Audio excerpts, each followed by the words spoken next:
Delicate dark girl. Today's declutter testers, because I'm still doing that, is actually a complexion product that slipped through the cracks. It is the Age Perfect Radiant Serum Foundation in Deep Amber 150. Their target market is actually for more mature women, I believe, but I liked the idea of having a serum foundation. Now, it is something that's like really kind of oily and I didn't mind it, especially during winter. So we're just gonna go ahead and slap this on now, but first I'm gonna bring you in. Excuse me if you're hearing a fan. I don't know how much the mic is picking up right now. I got the AC on. It was 81 degrees in this house. I wasn't having it. Peel back my muffin cap. I didn't put any primer on. Last time when I was using this, I didn't put primer on then either. No, I did. I put a little under my eyes. But today we're just going to raw dog it.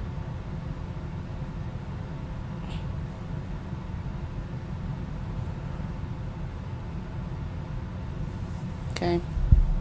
We'll start with that. And we're going to use a puff. It's a little dirty.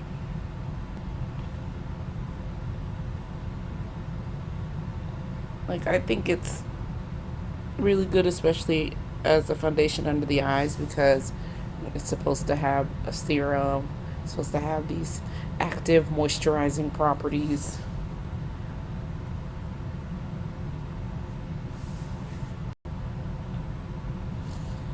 Either way, the color is still good. You can go ahead and add some more now. And that is a dampened beauty sponge. A little dot right there. And then we'll do forehead. I was just thinking it through and like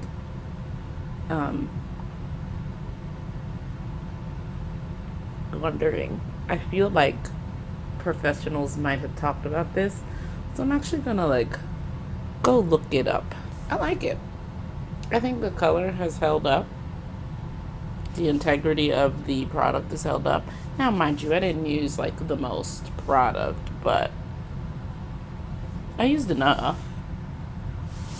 I used my general amount, right? So I don't know why I would test it with an amount that I don't normally use. So anyway, usually I do my eyebrows before concealer or foundation, but so far it's passing the test.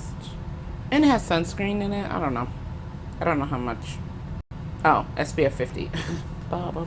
So I wonder, right, because I have that SPF 50 by Milani, the primer, if I put that on underneath this and then put this on, does that count as SPF 100? Moving on. I have 6 lipsticks that I need to try. I want to keep them all. I need to see which, if hopefully all of them are still performing as they should. Let's start.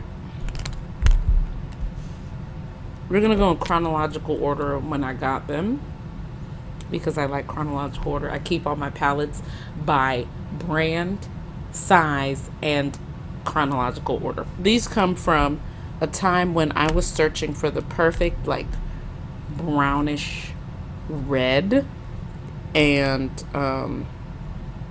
I just could not find it. And then it turned into a whole like black honey, kind of like the Clinique black honey dupe moment. So anyway, this first one is Double Shot. This one I got at CVS, or as some of you might know it, Dwayne Reed. Oh, should I bring you in? I'm gonna bring you in more for the lip. So now we're a little closer to my mouth without being too intrusive. I laugh like that because I don't want you all to see my cavities. So, Double Shot, Maybelline 1111. This is a cream lipstick. Oh, okay. Right away, when I press my lips together, it is a bit sticky, which is not what I am used to when using the Maybelline cream lipsticks. They're not sticky at all. But as it warms up to my mouth, it's less sticky. Probably sticky because it's old. But yeah, this was my first one. It was the perfect, like, ready brown. I was looking for like a chocolate cranberry kind of color, and it was actually a Pat McGrath lipstick. And eventually my sister got it for me. But I was like looking for that right color. This one was great. It just wasn't as deep as I wanted it to be, but it's still a nice classic color. That feels good on the mouth. Not as creamy as it used to be, obviously, because it's been some time. But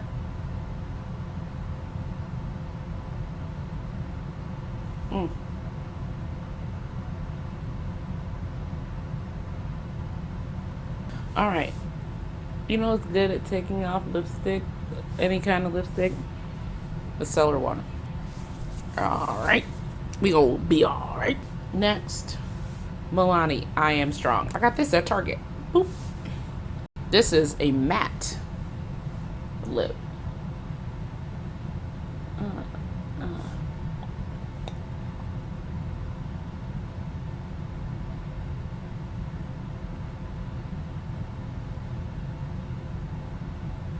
Sometimes I wonder if I have to do my Cupid's bow at all. I'll just run right over it. I don't care.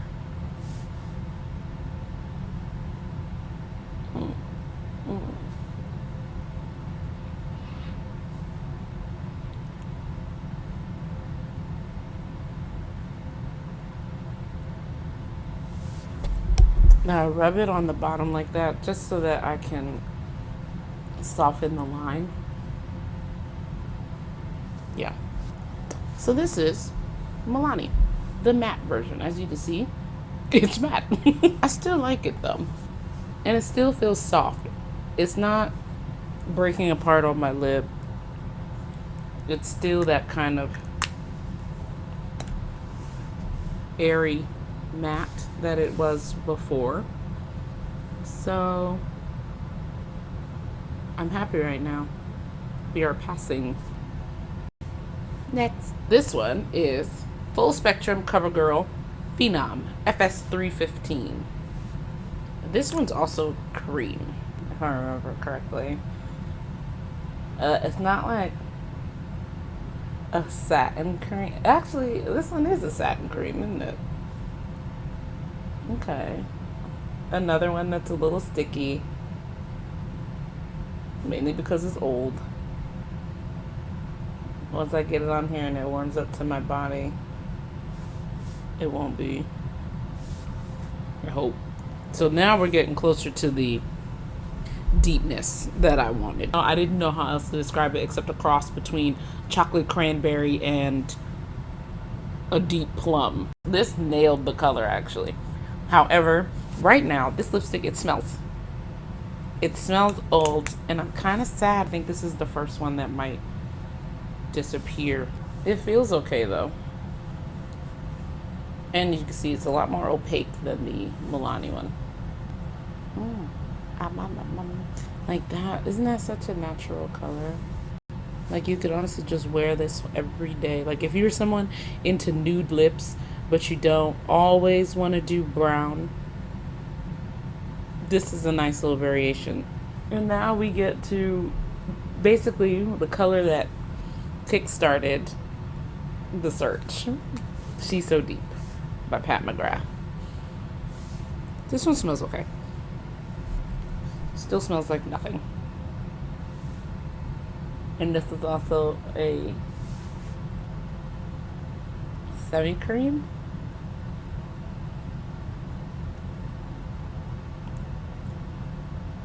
Okay, still lightweight.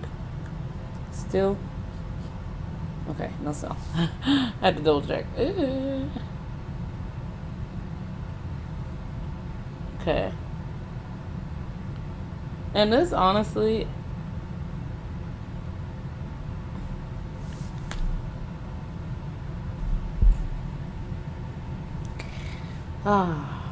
So you see what I mean? This is the color that started it all. So now you can see the vision. You can see what I was searching for and how I got pretty close with those other ones. You see that? It's a little sticky when I press together, but it doesn't smell. It's also a little matter than the other creams. So there's a difference there. Like I kept all 6 of them just because they all had these slight differences. This is actually the closest one to this might be the Milani, except this one's not as transparent. This one's more opaque, I should say. The Milani one isn't exactly transparent. It's just not the most opaque. Yeah, it's a little sticky because it's old, but just like with the CoverGirl one. If the CoverGirl one didn't smell, I wouldn't even be on the fence. I would have kept it stickiness or not, but it smells, and I'm afraid. Now we go into the Clinique Black Honey Pop, and this is Black Rouge. You saw its little cousin the other day, that red lipstick I did in the last video. And I have another warmer red from them that I also like, but that one that you saw is probably my favorite along with this one.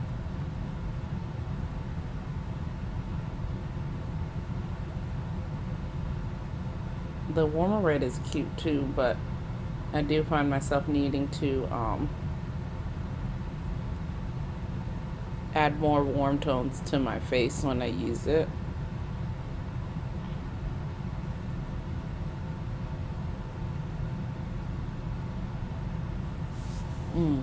And it still feels really light. Still smells a little bit like fruit. Some sort of fruit. I don't know, but I like it. So that's good. I don't know if I explained it in the last one, but it's like this whipped, velvety kind of texture. It's still very soft. It's still so soft. Wow. Like, out of all the ones I have here, this is probably the one that is the softest. It's the softest. And I think it's all due to the texture, that velvet texture that I think South Korean brands really focus on. Like, so I guess they've had years to perfect it, I guess. But it is really, really good. Okay. I love their velvet. And if you tell me that somebody over there is making a velvet tint, I am interested. And I think you guys will be too. It's a wonderful type of lipstick to add to your collection, because I think we have a similar one. ColourPop has a similar formula, but it's not the same. Speaking of which, ColourPop. This one is Hermosa. Oh, sorry. This color for the this one for the Black Rouge is A22 Vampire Rose. And this is Hermosa 21B3.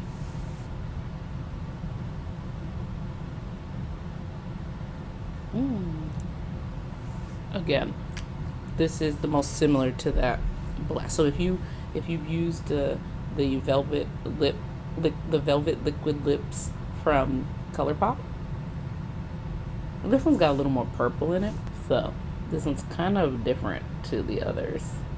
Not kind of, it is different to the others. But anyway, if you use this velvet tint formula from ColourPop, it's similar to the one from Black Rouge, the Korean brand, but it's not the same. ColourPop is a little more liquidy, like as liquidy as it isn't. It's still a little more liquidy than the other one. The other one is kind of like putting a mousse, like a whipped mousse on. We're gonna end with this lip because it's the last one I want. Hi.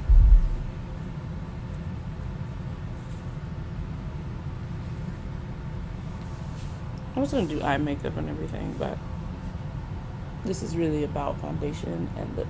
I'll probably try these into next week just to make sure they all passed the initial test, but now I have to make sure they don't irritate. But this, I think I have to say goodbye to the CoverGirl Full Spectrum Phenom. It smells like typical old makeup. Like, it smells like when you dig through your mom's stuff and you find the makeup that she's had since the 80s, but she doesn't wear it anymore, but it's still in the back of her drawer for some reason. That's what this smells like. I'll wait to buy a new one and just stick with the 5 that I have right now.